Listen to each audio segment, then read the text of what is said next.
말씀 가지고 부활에 대한 믿음, 재림의 소망이 있는가라는 제목으로 여러분과 좀 말씀을 나누겠습니다. 너무 뻔한 질문일지 모르지만 우리가 생각보다 이 부분에 있어서 우리가 막연하게 생각할 때가 많습니다. 근데 그리스도인은 이상하죠. 장례식장에서도 찬양을 합니다. 그렇다고 울지 않거나 슬퍼하지 않는 것은 아닙니다. 하지만 그리스도인도 당장의 이별에 슬퍼서 울고 살아생전 또 부모님에게 혹은 또 배우자나 자녀들에게 또 잘못한 것에 인해서 후회하기도 합니다만, 그럼에도 그리스도인의 장례식에는 뭔가가 다른 게 있죠. 그리스도인들만의 웃음이 있고 또 기쁨도 있고 감사도 있는데 어떻게 그럴 수 있는 걸까요?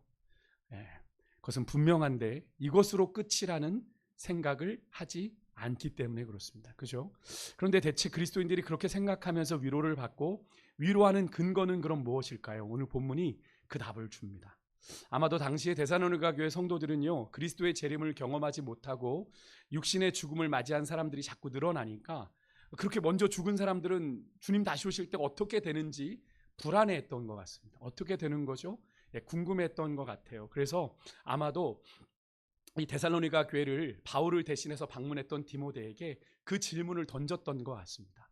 묵상해 오신 분들은 아시죠? 디모데를 가고자 해서 못 가니까 디모데를 보냈거든요. 그러니까 디모데가 가서 데살로니가 교회 형편을 좀 살펴보고 돌아와요. 고린도에 있는 바울에게 돌아와서 바울이 고린도에서 이제 이 편지를 쓴 거거든요. 근데 사실 이들에게 이 재림이라는 것이 더 좀 이렇게 생생하게 다가오는 건 이 데살로니가 전서가 많은 학자들의 의견에 의하면 신약의 가장 첫 번째 책입니다. 우리가 이제 복음서를 이제 맨 먼저 읽으니까 복음서가 먼저 쓰여졌을 것 같습니다만, 서신서가 먼저 쓰여졌습니다. 기록된 순서는요. 근데 그 사도 바울의 13권, 누구는 또 14권 얘기하는 그 서신서 중에 가장 먼저 쓰여진 책이 데살로니가 전서예요. 그래서 AD 한 50년경쯤으로 생각을 합니다. 사도 바울이 2차 전도 여행을 할 때 사도행전 17장에 보면 빌립보에서 데살로니가로 가지 않습니까? 그죠? 빌립보에서 쫓겨서 이렇게 데살로니가로 가는데 그때에 이제 그렇게 데살로니가에 가서 3주 동안 머물면서 그들을 가르쳤던 이야기들을 이제 그러면서 계속 쫓겨서 아덴으로 가고 이렇게 내려가서 고린도까지 내려갔을 때 처음으로 쓴 편지가 이 데살로니가 전서거든요.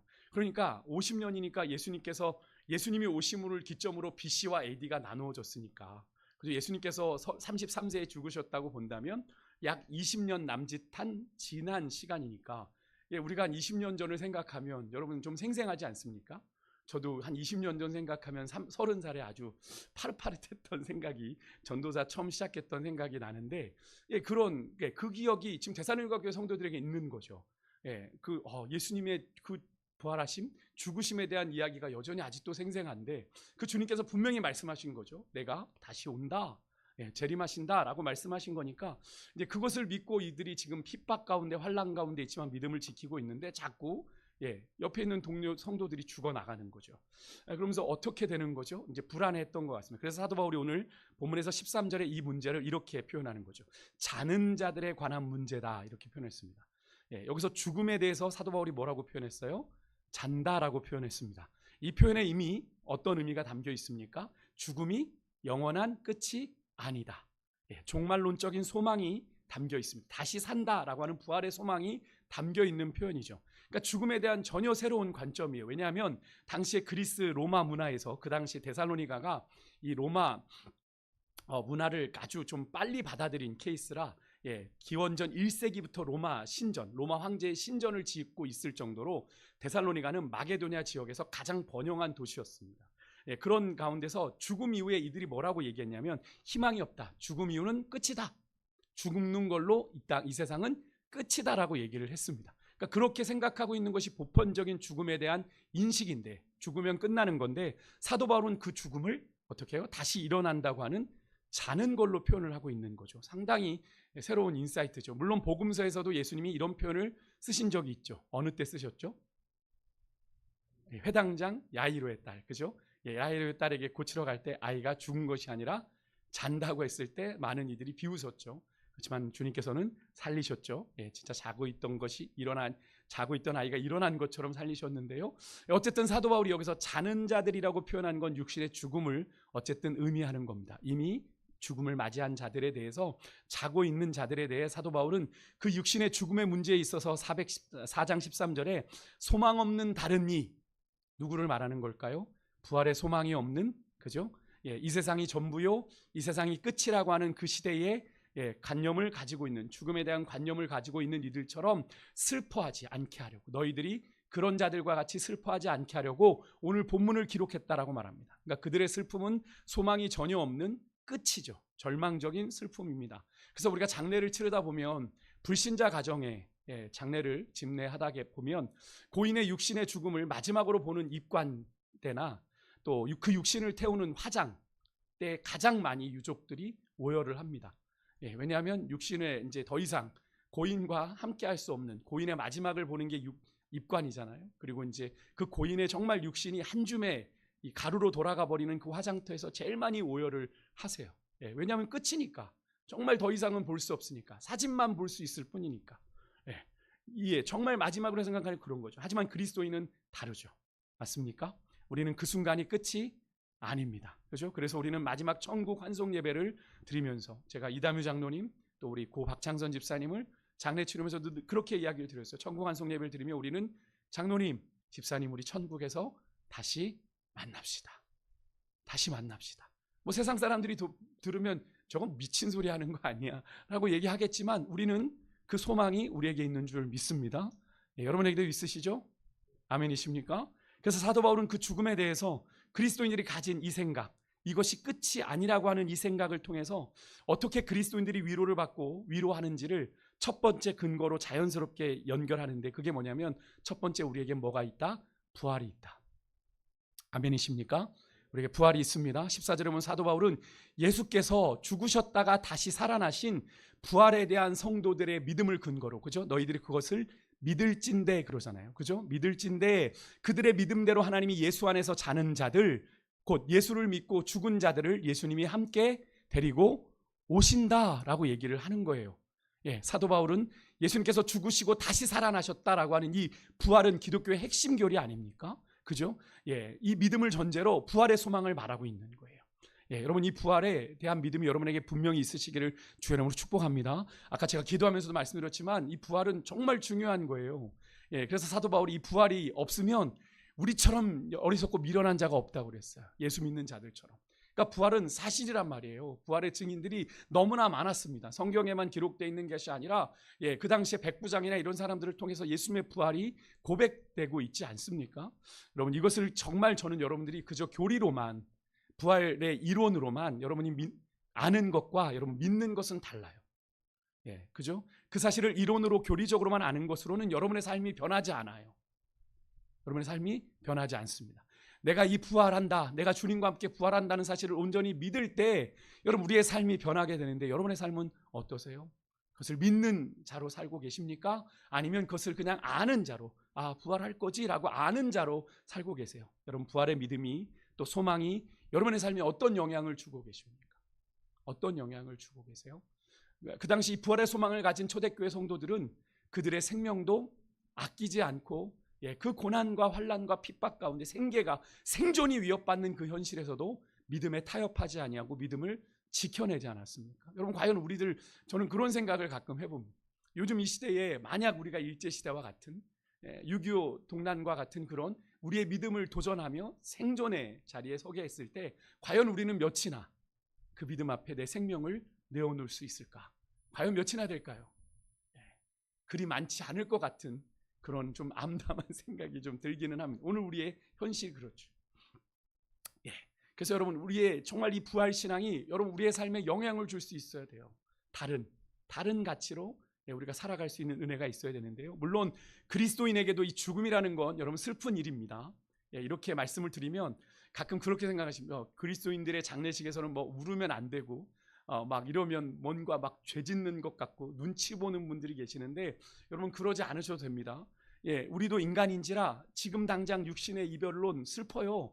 그죠? 당장 함께했던, 수십 년 함께했던 부모님이 떠났는데 어찌 그게 슬프지 않겠습니까? 그죠? 다시 만난다고 하더라도 지금 당장의 이별은 슬프기 때문에 슬픔을 표현할 수 있습니다. 근데 뭐가 다릅니까? 부활이 있다고 믿는 우리 성도들에게는 이 성도의 죽음이 좀 다른 종류의 슬픔이죠. 뭡니까?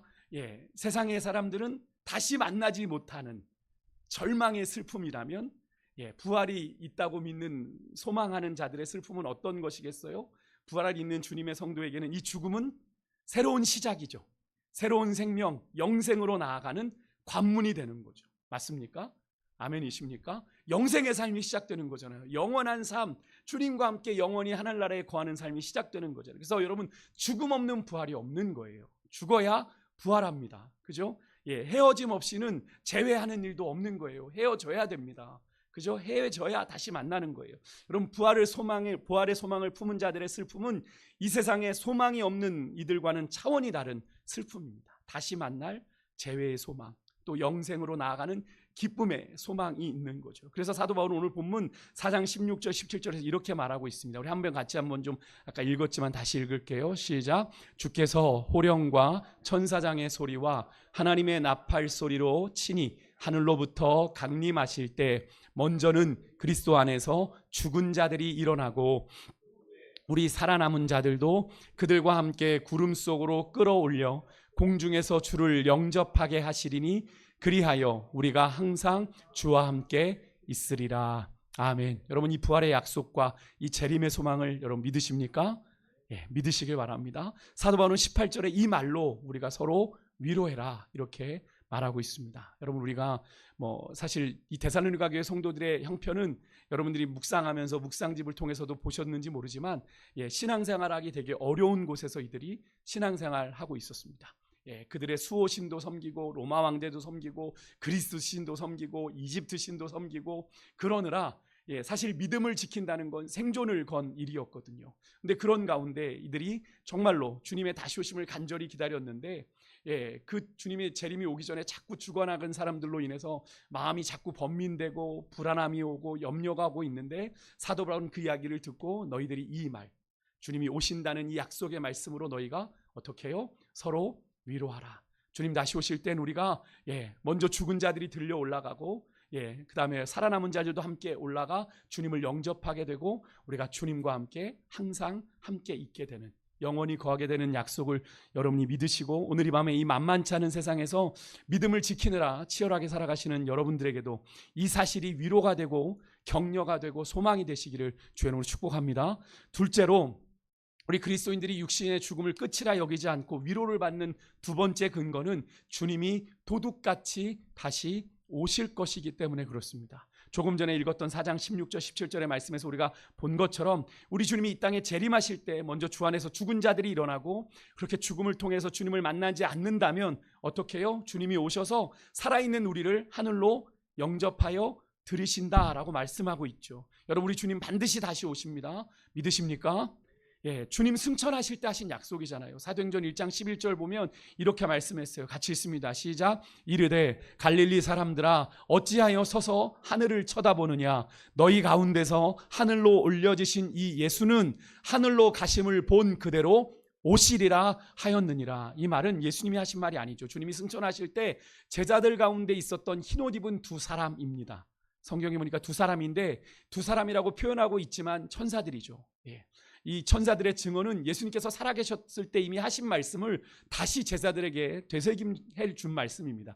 누가복음 21장 27절에 보면 예수님이 이렇게 말씀하셨어요. 그때에 사람들이 인자가 구름을 타고 능력과 큰 영광으로 오는 것을 보리라 라고 이미 예수님이 말씀하셨거든요. 그러니까 그 예수님의 말씀을 천사들이 다시 한번 떠올려 주는 겁니다. 그 사실을 천사들이 제자들에게 떠올려 준 건데 여러분, 인류의 역사가 그냥 우연인 것 같고 그냥 반복되는 것 같지만 여러분, 그렇지 않습니다.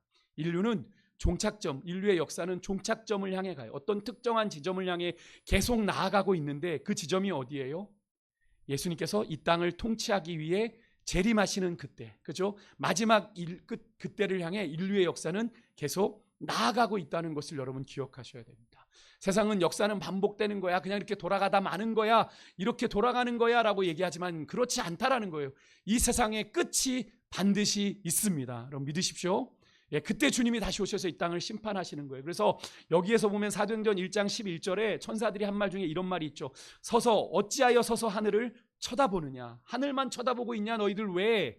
너희들 가서 가서 이 주님의 복음을 전해야지 왜 쳐다만 보고 있냐라고 얘기하는 거거든요.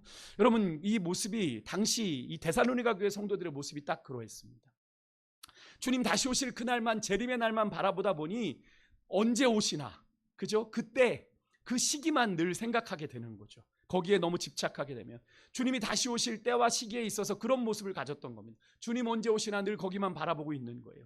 근데 사도 바울은 그런 모습이 주의 재림을 맞는 올바른 태도가 아니라고 이야기를 하는 거예요.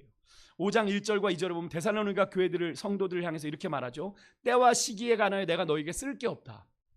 왜 그러냐면 이미 사도 바울이 얘기했어요. 3주 동안 그들과 같이 있으면서 주의 날이 밤에 도둑같이 이를 줄 데살로니가 교인들도 자세히 알았다라고 얘기하잖아요. 그죠? 알고 있습니다. 알고 있어요. 그런데도 불구하고 데살로니가 교인들도 주의 날이 언제인지 알 수 없다라는 사실을 이미 알고 있는데도 그 당시 예수님이 승천하실 때 제자들이 하늘만 서서 쳐다보듯 그때와 그 시기만 바라보고 있었다라고 하는 거죠.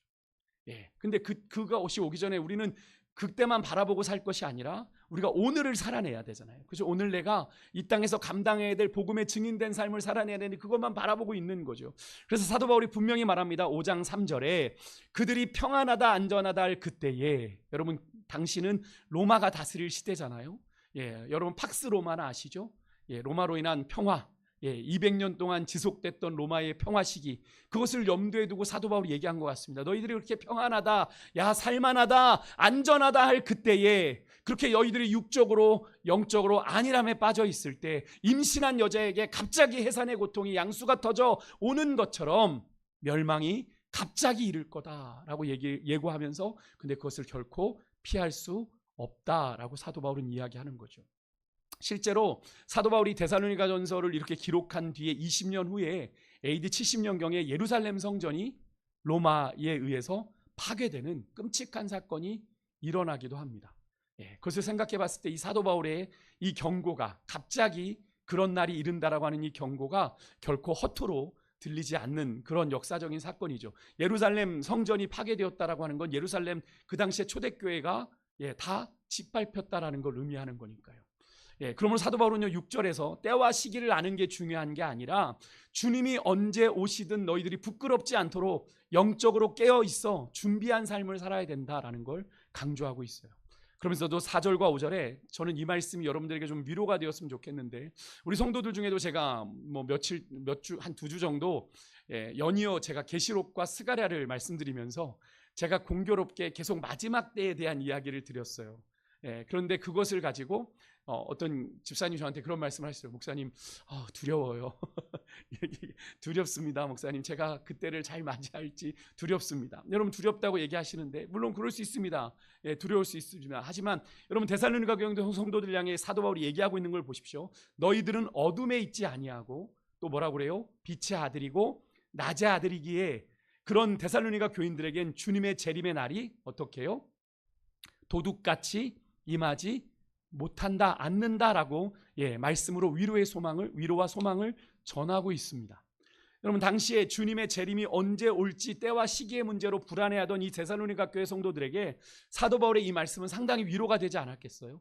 너희 그렇게 믿음 안에 살아가는 너희들에게는 그날이 도둑같이 임하지 않을 거야 라고 얘기하는 거잖아요.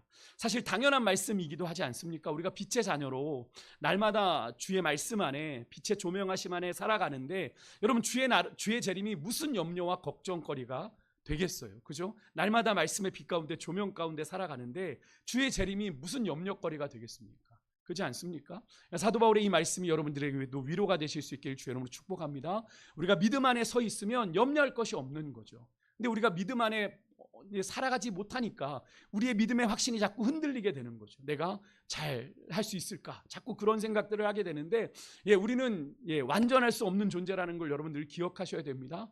여러분 우리가 주님 앞에서 완전할 수 있는 존재가 아니에요. 완전으로 향해 나아가는 존재입니다. 그래서 얼마든지 실수할 수 있는 존재, 우리에게는 그렇기 때문에 우리가 그 마음을 가지고 주님 앞에 믿음으로 서려고 발버둥 치는 것으로도 주님은 충분하다. 그죠? 우리가 그렇게 살아갈 때 주님은 우리를 의롭다 여기신다. 우리의 그 작은 몸부림이지만 하나님은 우리를 의롭다 여기신다라는 거죠. 그러니까 우리가 빛 가운데 살아가면 염려할 것이 있다 없다? 없는 거죠. 없는 겁니다.